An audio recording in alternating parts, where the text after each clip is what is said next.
That is the quality of relaxation. And I think that's something we really need to pay close attention to in our modern society, because we tend to come into meditation practice with a lot of tension. Because with our busy lifestyle, bombarded by stimulus, mind very chaotic, we tend to be quite agitated and tense. And generally in our daily life, when we want to focus on something or activity, we tense. Because we feel if we don't tense, we're not going to be able to focus. So we have this strong habit of always tensing when we focus. And then of course, our other habit is then when we relax, we become very dull and sleepy. So we sort of oscillate between these two extremes, either being alert and tense or relaxed and dull. So what we're trying to do here is combine those two, to be completely relaxed and alert at the same time. So that's something we'll have to learn how to do, because I think many of us have forgotten how to do that. We're either alert and tense or relaxed and dull. So therefore in this retreat, we need to, in general of course, really first work on relaxation. That it's only on the basis of a relaxed body and mind that we'll be able to develop any sustainable stability and clarity. So particularly in these first few days of this retreat, really just emphasize relaxation, relaxation, relaxation. Relaxing the body, relaxing the mind more and more and more. Of course, without losing the clarity that we have. Meaning don't relax and just fall into dullness. Just maintain whatever level of clarity you have and relax more and more deeply. And then we looked at what object should we use in this practice. And the general recommendation, of course, is that use the object that works best for you. Most or many Buddhist traditions, the most common object that is talked about and used is the breath, the physical sensations of the breath. And probably for many of us that's going to be the best object.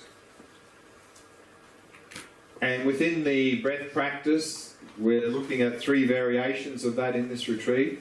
The one we looked at yesterday evening and we've been doing this morning so far is the full body breath practice. That is simply noticing sensations of the breath anywhere in the body, any sensations related to the breathing. And as we saw, that is particularly good for relaxation. So if we have a lot of agitation and tension, bringing that into meditation practice, maybe this is a very good place to start. It's just noticing sensations of breath anywhere in the body and just really working with relaxation. The one that we're going to now look at and do for the rest of today is to focus on the abdomen, emphasised in a number of Buddhist traditions. Quite a large area of focus here, just focusing on the sensations of the rising and lowering of the abdomen as you breathe. And this is particularly good for improving the stability of our attention. And then the practice we'll be doing tomorrow is moving then to the nostrils, the entrance of the nostrils here. Because we're moving the attention up, much smaller area of focus, this is particularly good for improving the clarity of our attention. So these are the variations of the breath practice that we'll be working with in the next couple of days.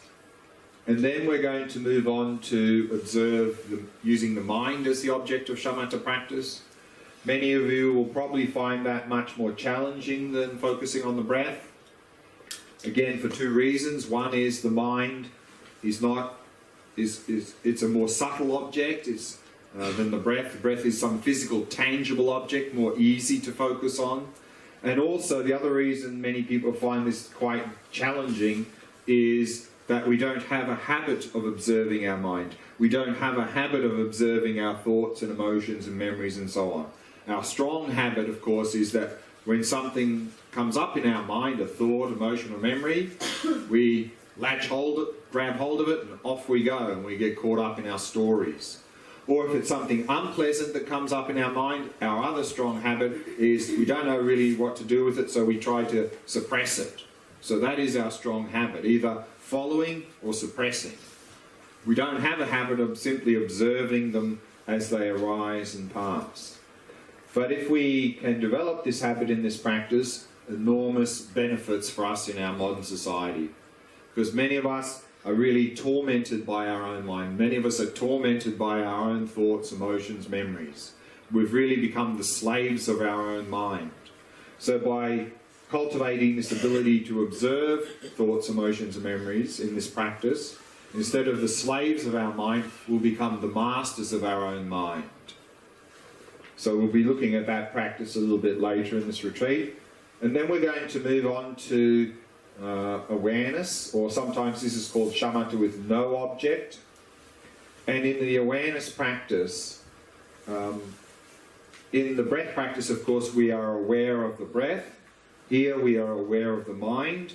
And in this practice, we're just turning awareness upon itself and just knowing that we're aware. And many people find this even more challenging than the breath and the mind. Again, not because it's complicated, but because it's too simple. Because this basically involves doing nothing. We don't know how to do nothing. We always want to do something. So this is simply more about being than doing. And again, there are enormous benefits, particularly for us in our modern society with this practice. If we can get out, this practice can help us to get out of our often obsessive compulsive doing mode and into being mode. And also by simply resting in awareness, we can intuitively come to an insight into the very nature of our mind, which of course is Vipassana practice. So this is very much a bridge into the Vipassana practice as well. So these are the objects that we're going to use in this retreat. Some of you have studied maybe in Tibetan Buddhism, for example. Often the object that is taught in some Tibetan Buddhist traditions is to use a mental image of a Buddha. That when you get to this training, they say, imagine or picture the mental image of a Buddha in front of you. Many people, of course, find that very challenging. Two reasons. One, we're not usually very good at visualizing, and two, we don't really know what a Buddha looks like. Of course, that has its own benefits, particularly in Tibetan Buddhist tradition. The highest level of practice is Vajrayana or Tantra level of practice, and there, of course, we're doing a lot of visualizing Buddhas, deities, ourselves and deities. So that's also a good preparation for that. But for many of us, I think, to use that as the object of Shamatha practice, we'll find that very, very difficult. Some other texts even say, for example, you find it very difficult to even focus on the breath. Okay, then find a stick or a pebble, put it down and just look at it. So they even talk about initially using a visual object as the object. That can be a way to get into the practice, but what you will find is that if you use a visual object, or similarly if you use a sound as the object, you won't be able to get very far. Yes, maybe you can get into the practice and get a little bit more concentrated, but sensory objects such as visual objects and sounds are very limited in how far we can go in the practice. So at some point, if you start with a visual object or a sound, you'll need to shift that to a more subtle object, for example, the breath, mind, or awareness, or a mental image. And also, in this retreat, we are going to, as I mentioned, in the evening sessions, we're going to start to look at the sort of the bigger picture, the framework where Shamatha fits in within the Buddhist context. So we're going to be looking at what's called the three turnings of the wheel of Dharma. We're going to be looking at the Four Noble Truths, which are, of course, the foundation of all Buddhist traditions. We're going to be looking at what's called Mahayana and Vajrayana, the different levels of practice. We're going to look at the 4 philosophical systems within Buddhism. We're going to be also looking at, as I mentioned here, the stages of progress in the Shamatha practice, these 9 stages. We're also going to then look at the stages of progress within the Vipassana practice as well. So these are some of the topics we'll be looking at in the evening session to sort of give us the bigger picture of where this Shamatha training fits within Buddhism. And then have a good framework for practice, because it's important to have a framework for this practice. If we don't have a framework for this practice, I think you'll find this practice will be not very effective and maybe actually just increase or amplify problems. And that's unfortunately how this sort of practice is presented in some modern traditions, so-called modern mindfulness traditions. Some of those throw away or strip away all of this framework that we're going to be discussing, and they just present what's called bare mindfulness, that all we need to do is have bare mindfulness. But you'll find that that's not going to be very effective, and that bare mindfulness is a little bit like someone coined the term some years ago, mindfulness, like McDonald's, fast food mindfulness, not very healthy. So we need a framework around that mindfulness or shamatha practice for it to be effective, for it to really transform our life, to help us to overcome mental afflictions and suffering. And we're going to look at what that framework looks like in those evening sessions. So as I mentioned yesterday as well, the morning sessions here will keep in silence, so if you have any questions about any of these points or the practices, leave them until this afternoon. So we'll be opening up to within the sessions in the afternoon and evening sessions for asking questions. But these morning sessions really are more about introducing the practice and then really starting to get into the practice. So we'll sort of not field any questions in the morning sessions.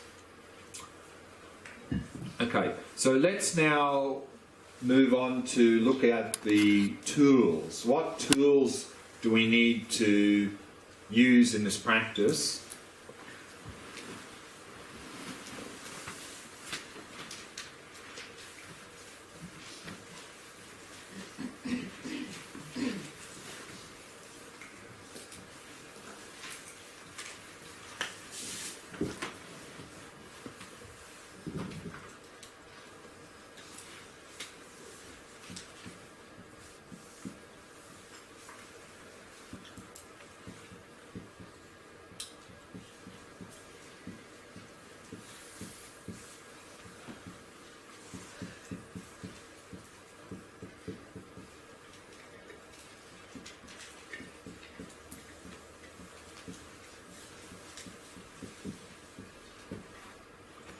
The two tools we use, of course, in this practice are called mindfulness and introspection.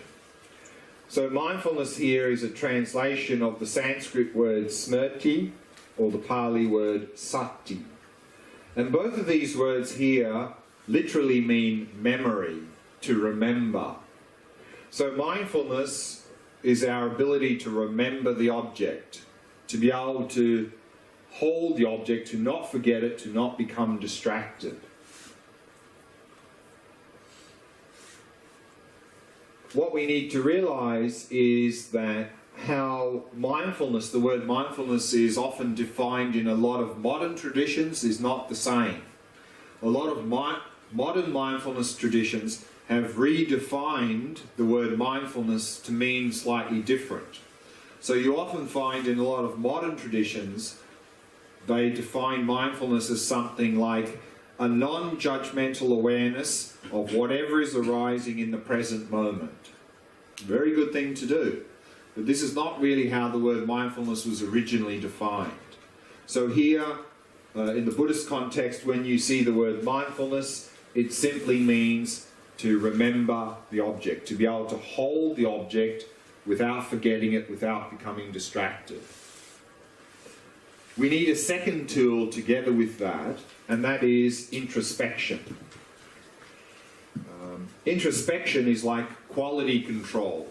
So introspection is monitoring the mindfulness. How are we going? Are we still holding the object, or are we becoming dull or distracted? So introspection is monitoring the mindfulness, noticing if it's still holding the object or not, if we're becoming dull or distracted.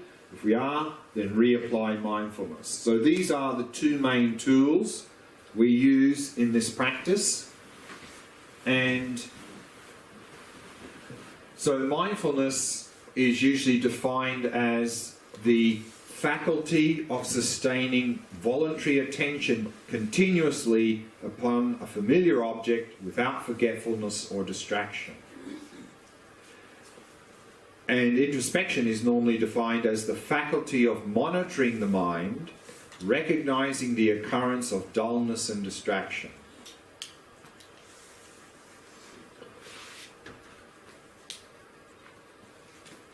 And we see in your handouts that if we look at the very first page, this is the chart that we'll be looking at later in the retreat, the stages of progress in the Shamatha practice. But if we look right down the bottom of this diagram, we see the meditator, and in their left hand is a rope, and then their right hand is a hook. So these are symbolizing the two tools. That the rope is symbolizing mindfulness, meaning we are tying our mind with a rope of mindfulness to the object. And then introspection is the hook, which means if we notice we've become dull or distracted, we hook the mind back to the object, meaning reapply mindfulness. So that is the symbolism of the two tools here in terms of the rope and the hook, the rope of mindfulness and the hook of introspection. So these are the two tools, and we'll be looking at that diagram in more detail in the coming days. So what I'd like to do now is introduce the practice for today. That is the breath practice focusing in the area of the abdomen. So for this, again, I'd like to read from this Attention Revolution book by Alan Wallace, and he's introducing the practice. And he says the following: begin this session as you did before by settling your body into its rest state, imbued with the three qualities of relaxation, stillness, and vigilance. So the relaxed body, the vigilant posture is the back straight, and then of course stillness, to keep the body as still as possible to avoid any unnecessary movement in the meditation. With your awareness permeating the tactile sensations throughout your body, take 3 slow, deep breaths, observing the sensations of the breath filling your torso from the belly up to the chest. Then let your respiration return to its natural rhythm and simply be present with the breath for several minutes, breathing as effortlessly as you can. With this preparation, you establish a basis in relaxation. Without losing this sense of ease, now shift your emphasis to the cultivation of attentional stability. This is the ability to sustain the focus of your attention without becoming fragmented or derailed by the force of distracting thoughts and sensations. With this aim, instead of being mindful of the various sensations of respiration throughout your whole body, focus your attention just on the sensations of the expansion and contraction of your abdomen with each in and out breath. As you did before, note the duration of each inhalation and exhalation, and observe the duration of the pauses between breaths. Out of sheer habit, unintentional thoughts are bound to cascade through your mind like a waterfall. One way of stemming this relentless stream of ideation is to count the breaths. So that's what we're going to be doing in this practice. Is if you find that you're heavily distracted, one way to maintain or help focus is introduce counting. So for counting the breath, we are going to, at the end of the in-breath, we simply mentally note 1. And then focus on the sensations of the breath on the following out-breath and the following in-breath, and then mentally note 2. And we can count like this from 1 up to 10, and then go back to 1 again. If you lose count at any point, you simply go back to 1.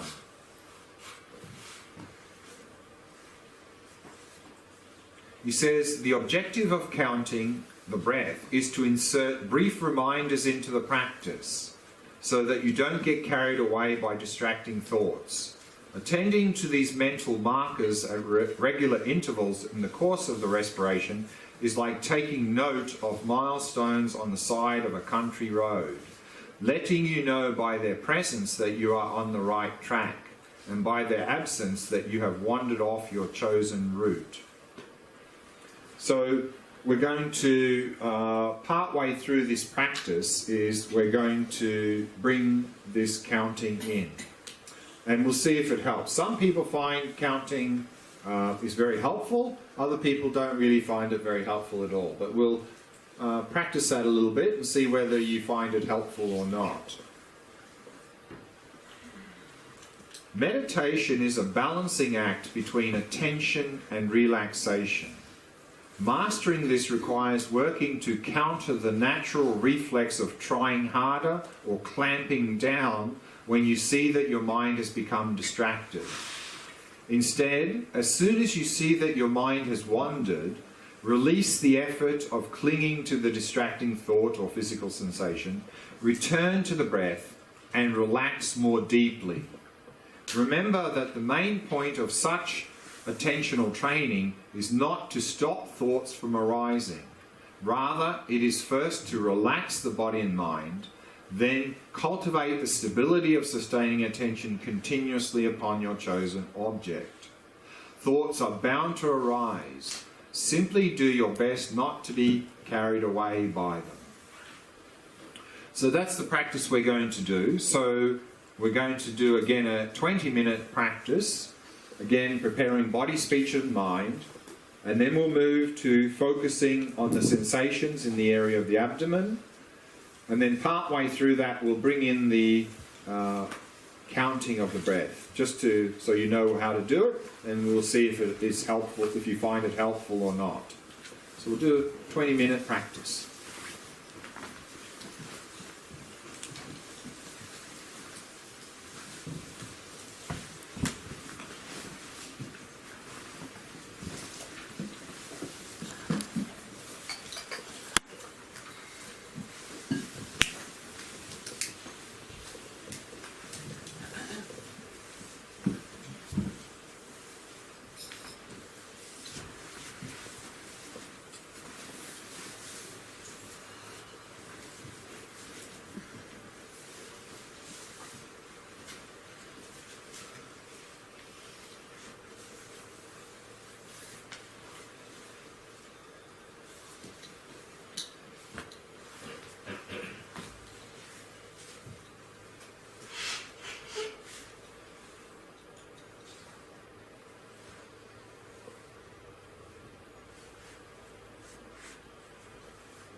We begin as always by preparing the body, setting the body into a state of relaxation, stillness, and vigilance. Vigilant posture is to keep the back nice and straight. At the same time, allowing the entire body to become completely relaxed.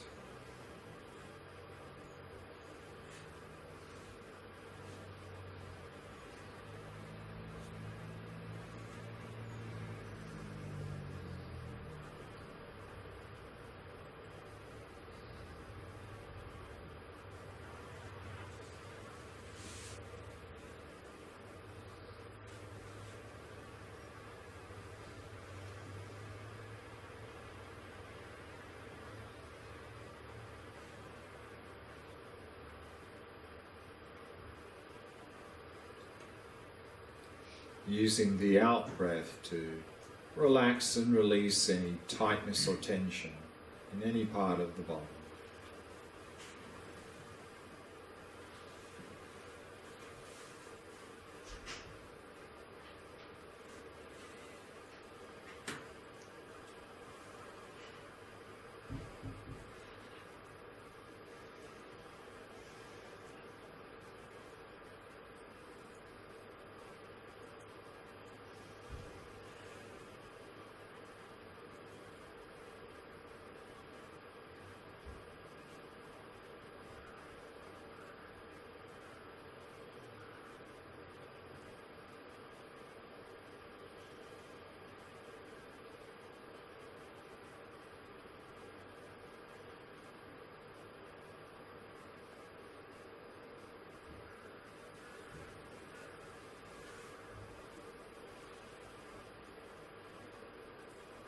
And if you find it helpful, you can take 3 slow, deep breaths, maintaining awareness of sensations throughout the body as you breathe.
Allowing the breathing to flow naturally and effortlessly, not trying to control or regulate the breath in any way.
And then preparing the mind, setting it into a state of ease and relaxation. Simply allowing it to come to rest in the present moment. Focusing on the sensations of the breath